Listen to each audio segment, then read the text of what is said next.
التمثال ده لحتشبسوت بيعود لعهد الدولة الحديثة، تحديداً الأسرة ال18.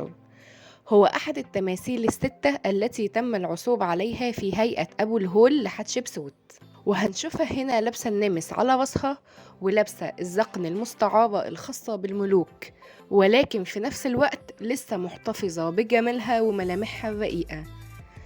تم العثور على التمثال في معبد حتشبسوت بالدير البحري بالأقصر، مصنوع من حجر الجرانيت الوردي. ما تنساش تعمل متابعة ولايك وشير، ولو انت على اليوتيوب تشترك في القناة وتستنى الفيديو الجديد. دي كانت حكاية تمثال حتشبسوت في هيئة أبو الهول، نتقابل إن شاء الله في حكاية جديدة.